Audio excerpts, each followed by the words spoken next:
الحمد لله الحمد لله رب العالمين والصلاة والسلام على سيد الأنبياء والمرسلين وعلى آله وأصحابه أجمعين।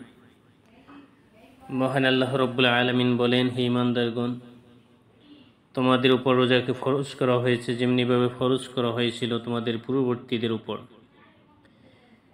আজ আমরা জানব এই রোজা কার উপর ফরজ এবং কার উপর ফরজ নয় সে সম্পর্কে।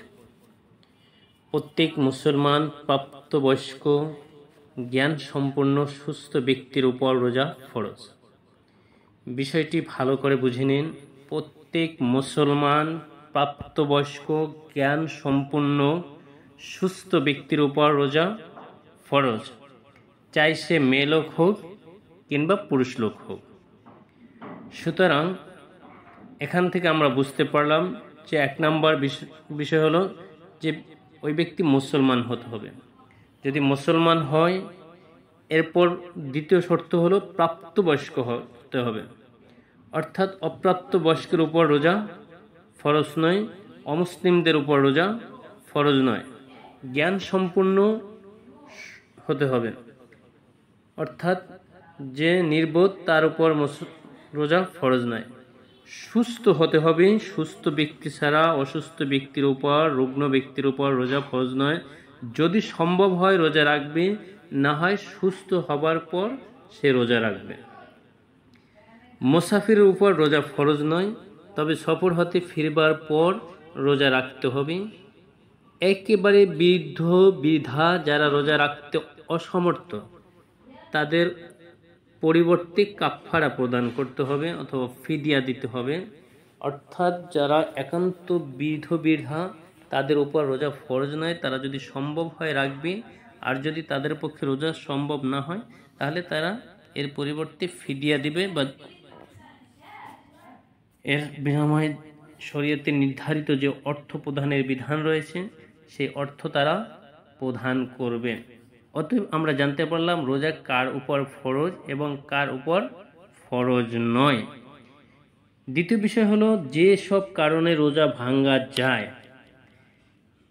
এখন রোজা রাখার পর যদি কোনো কারণবশত রোজা ভাঙতে হয়, গুনাহ হবে না, সে বিষয়গুলো সম্পর্কে আমরা জানবো এখন ইনশাআল্লাহ।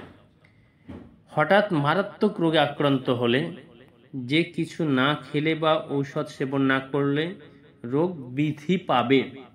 অর্থাৎ কোনো ব্যক্তি রোজা রাখলেন, কিন্তু রোজা রাখার পর হঠাৎ এমনভাবে সে রোগে আক্রান্ত হলো যে সে যদি কিছু না খায় বা ঔষধ সেবন না করে তাহলে তার রোগ বৃদ্ধি পাবে।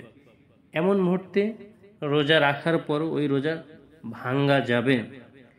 হঠাৎ অসহ্য পেটে ব্যথা আরম্ভ হলে, অর্থাৎ পেটে কিছু না থাকার কারণে তার প্রচণ্ড ব্যথা শুরু হয়ে গেল, এই অবস্থায় সে রোজা ভাঙতে পারবে।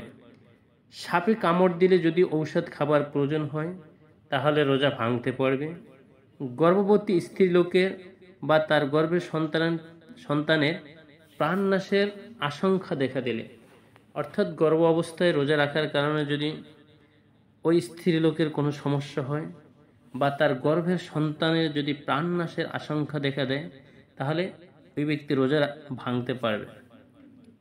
এত বেশি পিপাসা লেগেছে যে প্রাণনাশের ভয় আছে, অর্থাৎ পিপাসার কারণে যদি তার মৃত্যু হওয়ার সম্ভাবনা থাকে তাহলে সে রোজা ভাঙতে পারবে, নচেত নয়। সফর অবস্থায় রোজা রাখতে অসুবিধা হলে, অর্থাৎ রোজা রাখা অবস্থায় সফর শুরু করে দিয়েছে, কিন্তু এমন অবস্থায় যদি তার রোজা রাখতে অসুবিধা হয় তাহলে সে রোজা ভাঙতে পারবে।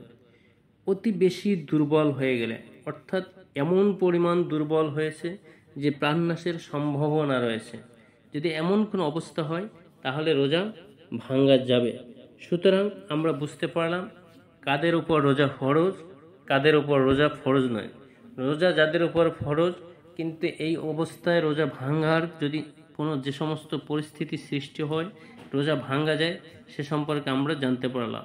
সুতরাং এই বিষয়গুলোর উপর আমল করে আমরা যেন পবিত্র মাহে রমজানের পবিত্রতা রক্ষা করতে পারি, আল্লাহ যেন আমাদেরকে তৌফিক দান করেন। আমিন। আসসালামু আলাইকুম ওয়া রাহমাতুল্লাহি ওয়া বারাকাতুহু।